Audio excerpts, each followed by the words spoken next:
시간이 되었으므로 2023년 3월 12일 세상의 아픔에 동참하는 교회 주일 예배를 드리겠습니다. 먼저 사도신경으로 신앙 고백하시겠습니다. 나는 전능하신 아버지 하나님 천지의 창조주를 믿습니다. 나는 그의 유일하신 아들 우리 주 예수 그리스도를 믿습니다. 그는 성령으로 잉태되어 동정녀 마리아에게서 나시고 본디오 빌라도에게 고난을 받아 십자가에 못 박혀 죽으시고 장사된 지 사흘 만에 죽은 자 가운데서 다시 살아나셨으며 하늘에 오르시어 전능하신 아버지 하나님 우편에 앉아 계시다가 거기로부터 살아있는 자와 죽은 자를 심판으로 오십니다. 나는 성령을 믿으며 거룩한 공교회와 성도의 교제와 죄를 용서받는 것과 몸의 부활과 영생을 믿습니다. 아멘. 찬송가 384장 찬송하시겠습니다.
신정수 목사님께서 기도하시겠습니다. 꺼져가는 등불을 끄지 않으시며 상한과 때를 끄지 않으시는 하나님 아버지, 저의 갈급한 심정에 담비를 허락하여 주옵소서. 연약해진 믿음의 심지를 돋워주시고 저희를 소생시켜 주사 저희 마음의 잔에 성령의 생수가 넘치도록 은혜를 허락하여 주시옵소서. 아멘. 주님, 강단에서 흘러나오는 하나님의 말씀을 들을 때 나의 죄가 깨달아져 먼저 상한 심령으로 회개하는 역사가 부릴 듯이 일어나게 하시어 우리의 더러운 마음밭을 기억시켜 주시고 정결한 마음을 부어 주시옵소서. 그래서 날마다 주님의 말씀 안에서 천국을 누리는 자로서 힘든 상황 속에서도 이 땅의 곁에 매이지 말고 하늘나라의 백성으로 믿음으로 성령 충만하게 살아갈 수 있도록 은혜 충만 내려 주옵소서.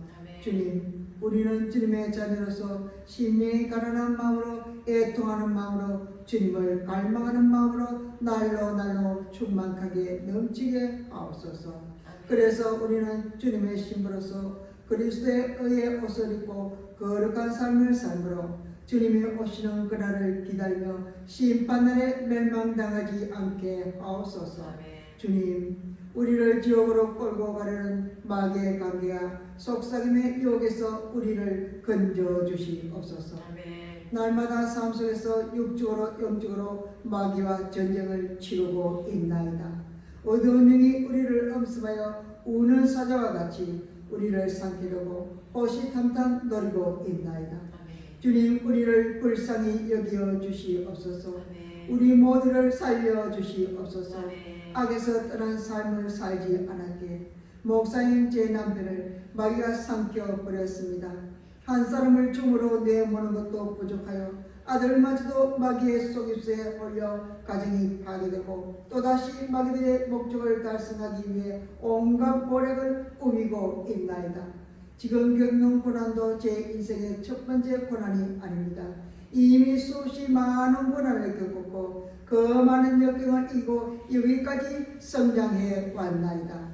지난 모든 역경을 이기게 하신 주님께서도 이번에도 이기게 하실 것을 믿사옵나이다. 아멘. 주님께서 이 모든 고난을 견디는 힘을 주시고 이 고난과는 비교할 수 없는 만큼 아름다운 내일을 보게 해 주실 줄 믿사옵나이다. 아멘. 주님, 우리를 지옥에 가게 절대로 내버려 두지 마시고 오직 주님만을 바라보면서 우리가 가야 할 곳은 천국 본향을 잊지 않게 하옵소서. 아멘. 우리 모두 천국에 심기는 인생이 될 수 있도록 역사해 주시옵소서. 아멘. 예수 그리스도 이름으로 기도 올려드리옵나이다. 아멘. 오늘 우리에게 주시는 주님의 말씀은 갈라디아서 5장 16절에서 18절입니다. 다 같이 합독하시겠습니다. 내가 이르노니 너희는 성령을 따라 행하라. 그리하면 육체의 욕심을 이루지 아니하리라. 육체의 소욕은 성령을 거스르고 성령은 육체를 거스르나니 이 둘이 서로 대적하므로 너희가 원하는 것을 하지 못하게 하려 함이니라. 너희가 만일 성령의 인도하시는 바가 되면 율법 아래 있지 아니하리라. 아멘. 오늘 말씀 주제는 너희들 성령을 쫓아 행하라입니다. 말씀을 선포할 때 많은 영광과 은혜를 받으시기를 간절히 바랍니다. 우리 인간이 자꾸만 죄를 짓는 까닭은 무엇일까요? 육체를 입고 있는 인간이기 때문에 죄를 짓습니다. 그러므로 육체를 중심으로 살면 죄 속에 살 수밖에 없기 때문에 오늘 성경 말씀은 예수 믿고 구원받은 너희는 그리고 갈라디아 성도들은 성령을 쫓아 행하라고 하십니다. 그렇다면 인간을 구성하고 있는 육체와 영은 어떠한 관계인가 생각해 보겠습니다. 불교의 성철이라는 분이 물은 물이요 산은 산이로다 라는 말을 남겼습니다. 당연한 말이라도 고승의 입에서 통해서 나오니 아주 유명한 말이 되었습니다. 어떤 의미입니까? 물은 물이지 산이 될 수 없고 산은 산이지 물이 될 수 없다는 이야기일 것입니다. 내 본분을 알라는 것입니다. 마찬가지입니다. 인간을 구성하고 있는 두 구성원 육과 영도 육은 육이지 영이 될 수 없고 영은 영이지 육이 될 수 없다는 것입니다. 그래서 요한복음 3장 6절에 예수님이 육과 영에 대하여 이렇게 말씀하셨습니다. 육으로 난 것은 육이요 영으로 난 것은 영이니 어머니의 뱃속에서 한 번 태어났습니다. 이것을 육이라고 말합니다. 이 육을 가지고 있는 인간이 예수 믿고 하나님의 자녀로 두 번째로 태어났을 때 이것을 거듭났다라고 말하고 이렇게 거듭날 수 있도록 도와주신 분이 하나님의 영이신 성령님이십니다. 그래서 성령으로 난 것은 영이라고 말씀하신 것입니다. 첫 번째 어머니 뱃속에서 아담의 죄를 가지고 태어난 우리 인간은 하나님과 교통할 수 없는 영이 단절되었기 때문에 이것을 영이 죽었다라고 말합니다. 그러므로 하나님과 단절된 인간의 죽은 영이 성령으로 다시 살아나기 전에는 육은 살아있지만 하나님과의 관계는 죽어있는 사람인 것입니다. 그러므로 요한복음 3장 5절입니다.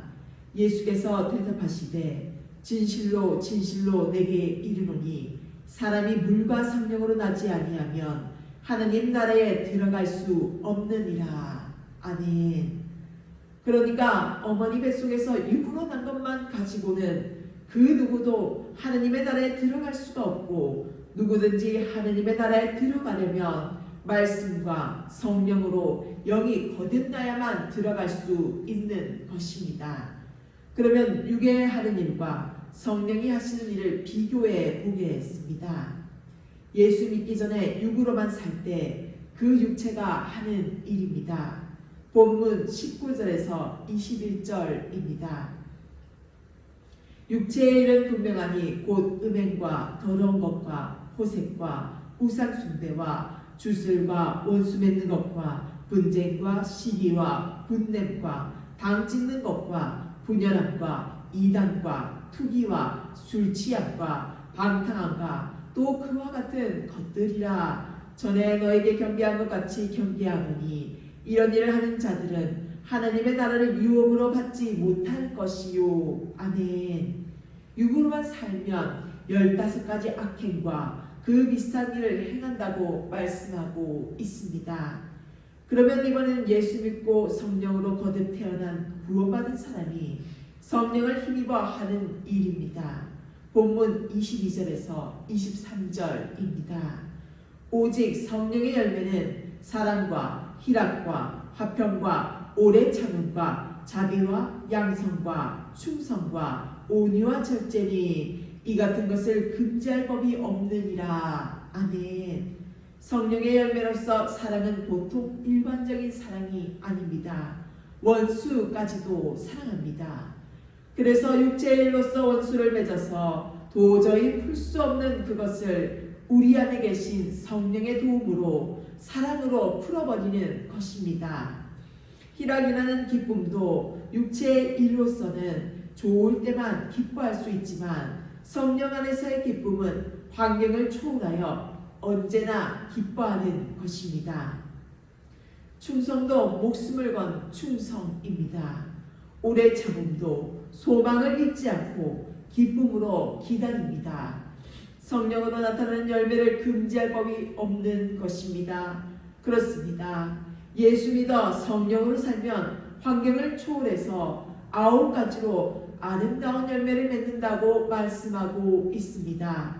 같은 민족이요, 같은 땅덩어리 선만 그어진 것뿐인데 어쩌면 북한 공산당과 그렇게 다를 수가 있을까요?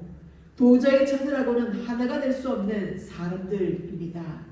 저들의 정치적 이념은 자유민주주의 이념하고는 정반대이기 때문에 절대로 함께 할 수가 없습니다. 그러나 이것이 하나가 될 수 있는데 그것은 바로 예수 믿으면 됩니다. 왜 성령 안에서는 금지할 법이 없기 때문입니다. 이처럼 남과 북이 지금까지 대치하고 있는 것처럼 우리의 육과 성령으로 거듭난 영도 서로 대치하고 있는 것입니다. 이 대립과 갈등은 우리가 죽어 주님 앞에 설 때까지 계속되는 것입니다. 2002년 월드컵 축구 3, 4위전을 하고 있을 때 해상에 있어서 북방 한계선인 NLL을 북한 경비정이 침범해 오면서 서해 교전이 발발하였고 이로 인하여 우리 한국군에서는 윤영아, 서령 외 5명이 전사하게 되었습니다. 참으로 큰 사건이었는데도 당시 반미와 친북 성향의 모 방송사장 정아무개 씨로 인하여 마치 한국 해군이 완전히 잘못한 것처럼 왜곡 보도함으로써 지금까지 전사자들에게 기대 이하의 아주 미미한 수준의 보상으로 그 가족들에게 큰 마음의 짐을 주었었는데 이명박 대통령이 들어서면서 마땅한 보상을 해주게 되었다는 소리를 들었습니다. 남과 북이 이념적 갈등으로 항상 싸우며 또 언제 싸움이 일어날지 모르는 것처럼 육과 거듭난 영혼은 너무나 달라서 항상 싸우며 언제나 싸움의 불씨를 안고 살아가고 있는 것입니다. 그래서 사도 바울은 로마서 7장 19절에 내가 원하는 바 선은 행하지 아니하고 도리어 원하지 아니하는 바 악을 행하는도다 라고 말합니다. 성령으로 거듭난 영혼은 선을 행하기를 원하는데 우리는 육체는 선보다 악을 행하더라는 것입니다. 그러니 얼마나 괴롭겠습니까? 성령으로 거듭난 영혼인데 원하는 선을 행하기보다는 육체가 좋아하는 일들을 더 하고 있으니 말입니다. 그래서 로마서 7장 24절에 이렇게 절규합니다. 오호라 나는 곤고한 삶이로다. 이 사망의 문에서 누가 나를 건져내랴. 아멘. 사도 바울이 이런 갈등에 처졌다면 우리야 말할 것도 없습니다. 왜 그렇습니까? 우리가 육체를 가지고 있는 한 어쩔 수 없는 갈등입니다. 그렇다면 우리의 거듭난 영혼이 육체의 욕심을 이겨 승리할 수는 없는 것일까요? 승리의 비결이 있음을 오늘 본문 16절에서 말씀하십니다. 내가 이르노니 너희는 성령을 따라 행하라. 그리하면 육체의 욕심을 이루지 아니하리라. 아멘. 성령을 쫓아 행하라고 개역 성경은 말씀하고 있는데 개역 개정판 우리가 지금 사용하고 있는 성경에서는 성령을 따라 행하라고 말씀하십니다. 그렇습니다. 종교개혁자 마르틴 루터는 부패한 로마 가톨릭으로부터 프로테스탄트 개신교회를 이끌어낼 때 1200년 동안 지속된 교회 전통을 깨뜨리고 나온다는 것이 얼마나 힘이 들고 감당하기 어려운 일이겠습니까? 그때 마르틴 루터는 그 당시 유행하고 있던 노래에 다음과 같은 가사를 넣어서 불렀습니다. 내 힘만 의지할 때는 패할 수밖에 없도다. 힘 있는 장수 나와서 나를 대신해 싸우네. 이 장수 누군가? 주 예수 그리스도 만군의 주로다. 당할 자 누구랴? 반드시 이기리로다. 그렇습니다. 우리의 힘만 가지고는 육체의 욕심을 이길 수가 없습니다. 이럴 때마다 우리는 우리의 연약함을 깨달아 성령의 능력을 힘있기를 원할 때 우리는 우리 육체의 소욕으로부터 승리할 수 있는 것입니다. 예수 믿고 구원받았습니다. 그렇다면 우리가 분명히 알아야 할 것이 있습니다. 로마서 6장 16절입니다. 너희 자신을 종으로 내주어 누구에게 순종하든지 그 순종함을 받은 자의 종에 되는 줄을 너희가 알지 못하느냐. 혹은 죄의 종으로 사망에 이르고 혹은 순종의 종으로 의에 이르느니라. 아멘. 17절입니다. 하나님께 감사하리로다. 너희가 본래 죄의 종이더니 너희에게 전하여 준 바 교훈의 본을 마음으로 순종하여 죄로부터 해방되어 의에게 종이 되었느니라. 아멘. 21절입니다. 너희가 그때 무슨 열매를 얻었느냐. 이제는 너희가 그 일을 부끄러워하나니 이는 그 마지막이 사망임이니라. 22절입니다. 그러나 이제는 너희가 죄부터 해방되고 하나님께 종이 되어 거룩함에 이르는 열매를 맺었으니 그 마지막은 영생이니라. 아멘. 예수님이 왜 십자가를 지셨습니까? 우리에게 육체를 따라 유전된 원죄를 씻어버리시고 우리가 가지고 있는 육체로 인하여 짓는 하나님을 믿지 않는 것부터 시작하여 육체의 모든 정욕으로 짓는 죄를 씻어버리시기 위하여 십자가에 죽으셨습니다. 그렇다면 우리는 어떻게 살아가야 할까요? 우리로 죄짓게 하는 육체를 제어하고 그러려면 어떻게 해야 합니까? 내 힘 가지고는 안 되니까 성령님을 따라 사는 것입니다. 예수님이 십자가에 죽으시고 부활하시고 40일간 제자들과 함께 하셨고 이후에 승천하시기 전에 제자들에게 아버지의 약속하신 것을 기다리라. 성령이 너에게 임하시면 너희가 권능을 받고 예루살렘과 온 유대와 사마리아와 땅끝까지 이르러 내 증인이 되리라고 말씀하셨고 오순절 날이 되었을 때 성령 받기를 사모하여 기도하고 기다리던 120명의 제자들에게 성령이 강림하신 것을 믿습니다. 성령은 누구든지 예수 믿는 자 속에 오셔서 예수 믿는 자들과 함께 하시면서 도와주시고 능력도 주시고 승리할 수 있도록 이끌어 주시는 것을 믿으시기 바랍니다. 일제 때 어느 노신앙인은 신앙적 이유 때문에 상당한 아픔을 당했습니다.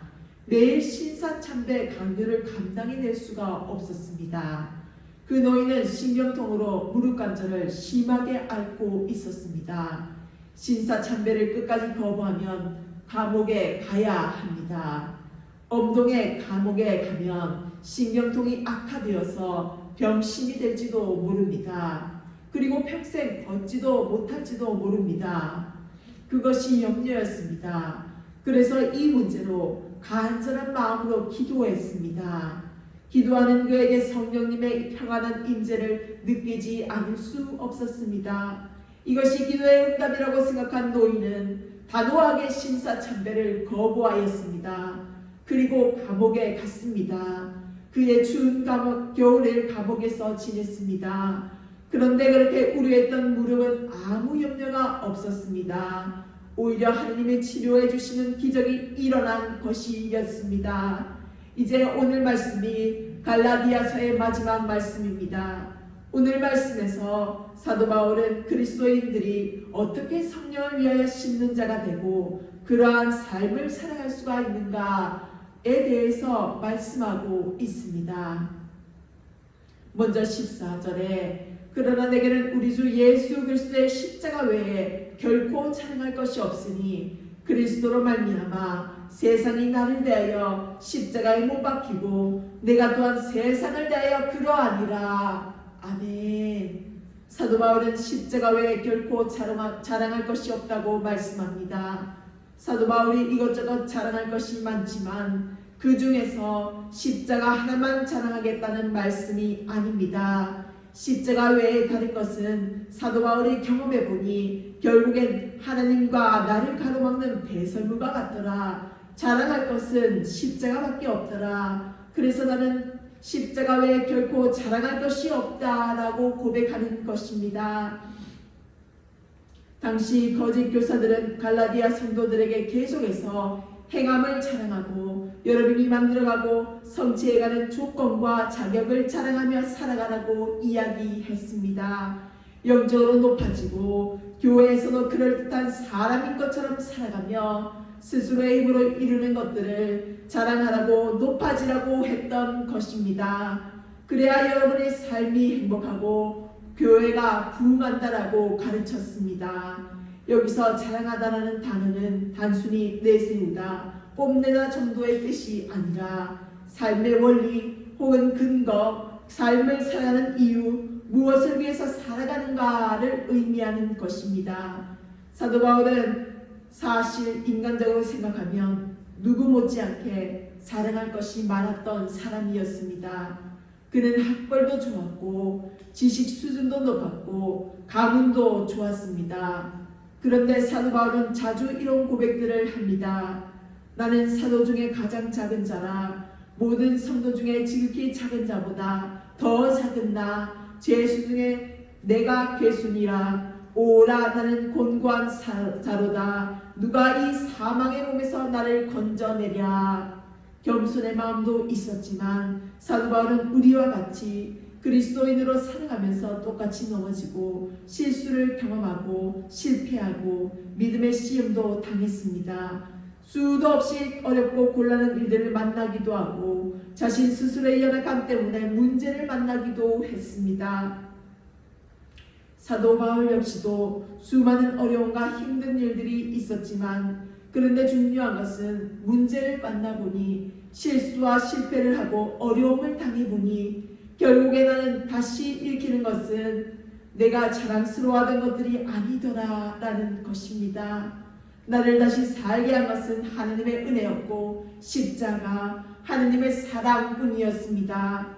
결국은 약할 때 강함 되시는 하나님뿐이었습니다. 다른 것들은 그렇게 자랑하고 싶었던 것들은 오히려 내 삶을 더 짓누르고 방해하는 배설물 같았다라고 고백하는 것입니다. 그래서 사도 바울은 마지막으로 이렇게 고백합니다. 17절에 이후로는 누구든지 나를 괴롭게 하지 말라. 내가 내 몸에 예수의 흔적을 지니고 있노라. 아멘. 유명한 성경 구절입니다.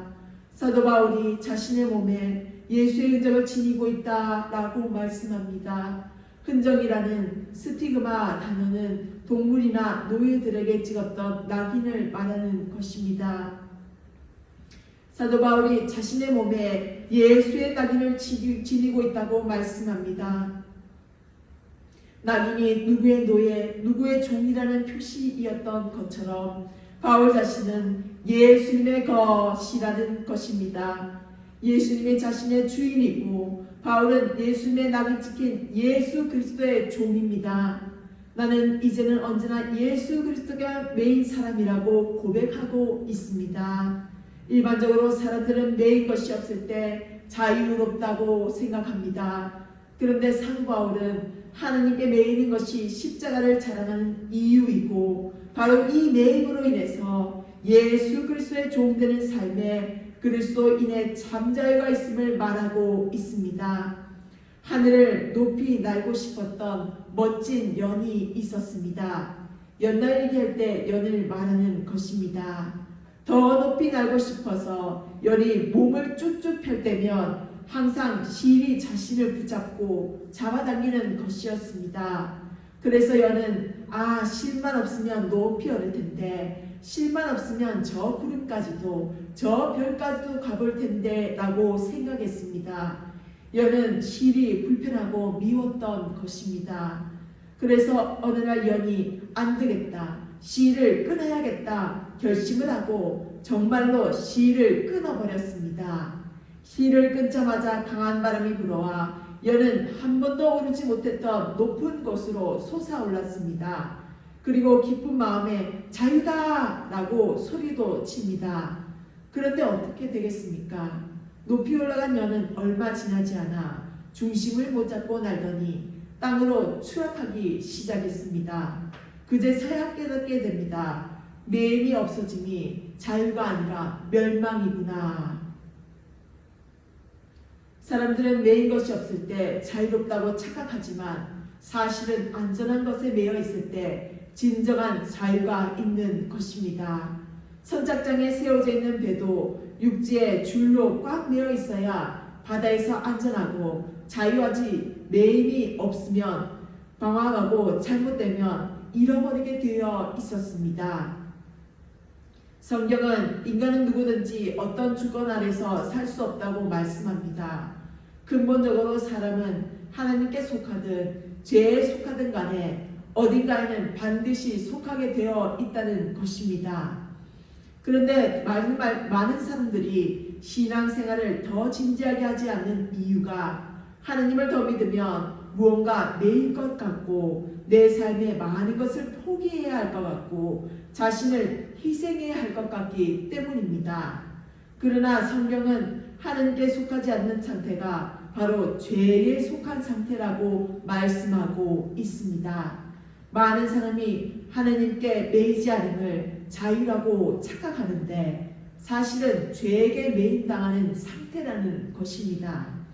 그래서 사실 신앙생활은 우리의 것을 포기하는 삶이 아닙니다. 물론 우리 삶에 쓸데없는 것들을 점점 포기하고 사라지게 됩니다. 그러나 예수 그리스도를 믿으면 우리의 것을 포기하는 삶이 아니라 죄로부터 해방이요 오히려 하나님이 우리를 위해 전부를 포기하셨다는 사실을 알아가고 경험하게 됩니다. 많은 분들이 경험해 보았겠지만 실제로 주님을 신뢰해 보면 믿어도 그렇게 포기할 게 많지 않습니다. 없어져야 할 것들, 없어도 될 것들이 없어지는 것입니다. 그래서 오히려 포기보다 채워주심을 경험하게 됩니다. 사도 바울은 하늘 높이 날고 싶었던 연이 실을 끊어버리고 싶어 했던 것처럼 마치 하나님께 속하지 않은 것이 자유로운 삶이라고 착각하는 많은 이들을 향해 하나님께 속하지 않으면 죄의 육신의 일에 속하게 되었습니다. 그렇기 때문에 반드시 하나님께 속한 삶을 살아가십시오. 예수의 흔적을 가져야 합니다. 라고 말씀하는 것입니다. 마지막으로 흔적이라는 것은 무언가의 영향을 받아서 남아있는 자국을 말합니다. 그럴 때 우리가 예수의 흔적을 가졌다고 말할 수 있는 사람들이 된다면 얼마나 멋진 일이겠습니까? 사람들이 성도들을 보면서 저 교회 사람들은 예수님 같아. 코로나 시대에 교회들이 속썩이고 사회에 불안감을 주기 일쑤인데 저 교회는 그래도 교회 같네. 이 교회가 우리 동네에 있어서 참 좋구만. 이런 말들을 우리가 들을 수 있다면 얼마나 행복하겠습니까? 사랑하는 성도 여러분, 하느님께 붙들림은 매임과 포기가 아니라 축복입니다. 자유입니다. 우리가 다시 복음 앞에로 나와 복음 안에서 살아가시길 바랍니다. 그래서 넘어지고 실패해도 다시 이렇게 일어나면 된다고, 죄의 유혹과 세상의 시험이 와도 이렇게 이기면 된다고, 이렇게 살아가는 것이 진정한 행복한 삶이라고 자랑하며 살아가는 예수의 흔적을 가진 저와 여러분이 되시기를 진심으로 바라고 간구드립니다. 기도하겠습니다. 주님, 오늘 이 거룩한 주일에 주님 앞에 나와서 예배드리는 이 귀한 시간을 우리들에게 성령님의 말씀으로 부어주셔서 참으로 감사드립니다. 성령님의 인도하심으로 우리의 영은 살아나고 성령님의 임재하심으로 우리의 영은 더 가까이 주님께 나올 수 있는 자리를 주셨음에도 불구하고 우리는 한 영혼이라도 더 살려야겠다는 결단의 안타까움을 뒤로한 채 우리의 안위와 편의만 지키는 것은 아닌지 되돌아보게 됩니다. 주님, 우리는 주님께 보잘것없고 한평생 죄만 짓다가 회개하여 돌아서서 하나님께 마지막으로 인생을 후회 없이 내어 맡겨드립니다. 우리의 형편을 아시고 우리의 삶의 사연들을 모두 잘 아시는 주님께 우리는 거짓과 위선 없이 주님께 진심을 다한 마음으로 다가가길 원하옵나이다. 부디 우리의 인생을 굽어 살펴보시고 우리의 죄를 주님께서 용서하시고 품어주신 그 사랑을 잊지 않고 다른 사람에게도 우리가 주님께 받은 과분하고 넘치는 사랑을 전하는 자들이 다 될 수 있도록 주님께서 이 못난 죄인을 이끌어 주시옵소서. 주님, 우리는 여전히 앞날에 대해서 번뇌하고 근심하여 미로를 헤매는 것 같습니다. 내일이 어떨지, 다음 달은 어떨지 종잡을 수 없습니다. 오히려 얼마나 더 나빠질까 걱정이 됩니다. 그러나 그 모든 생각에도 불구하고 마음은 담대해집니다. 주님이 함께 하신다는 확신 때문입니다.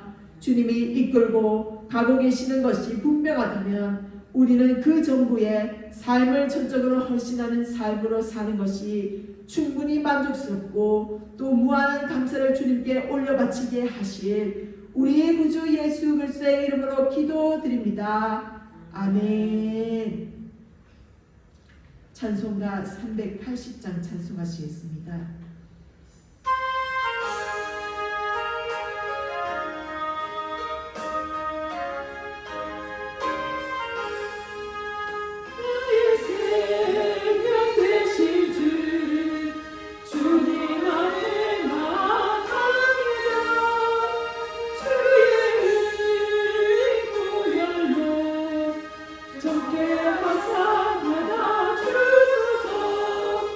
날마다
주님, 우리의 예물을 받으시옵소서. 우리는 저 땅끝까지 복음을 모르는 백성들에게 전하는 사명을 받아서 이 예물의 쓰임도 귀하게 복음사에게 동참할 수 있게 하옵소서. 곳곳에서 어려움이나 사건, 사고들이 끊이지 않아서 우리는 점점 더 주님 오실 그날을 준비하고 예배로서 또 드려지는 예물로서 다 헌신한 자들이 되었습니다.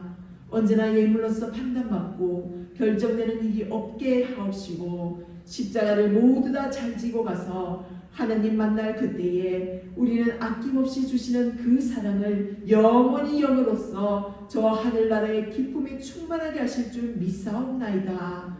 우리는 어떠한 어려움의 길을 만날 때 잘 찾아갈 수 있을지 두려운 마음이 들기도 합니다. 그런데 주님의 생각은 다른 것 같았습니다. 주님은 계속해서 우리에게 순종을 묻고 말씀하셨습니다. 길이 보여서 순종하는 것이 아니라 온전히 순종할 때 길이 보이는 것이라고 말씀하십니다. 주님께 순종의 약속을 우리 모두가 올려드릴 수 있게 하시고 순종하면 보이는 그 길을 주님께서 예비하시고 우리를 택정하셔서 귀한 예물의 진정한 마음을 보시고 우리를 이끌어 가실 우리 구주 예수 그리스도의 이름으로 기도드립니다. 아멘. 여호와께서 집을 세우지 아니하시면 세우는 자의 수고가 헛되며 여호와께서 성을 지키지 아니하시면 파수꾼의 깨어있음이 헛되도다. 너희가 일찍이 일어나고 늦게 누우며 수고의 떡을 먹음이 헛되도다. 그러므로 여호와께서 그의 살아가시는 자에게는 잠을 주시는 도다. 보라, 자식들은 여호와의 기업이요 태의 열매는 그의 상급이로다. 젊은 자의 자식은 장사의 수중의 화살 같으니 이것이 그의 화살통에 가득한 자는 복되도다. 그들이 성문에서 그들의 권수와 담판할 때에 수치를 당하지 아니하리로다. 지금은 우리 주 예수 그리스도의 은혜와 하나님의 사랑과 성령의 교통하심이 너희 무리와 항상 함께 있을지어다. 아멘.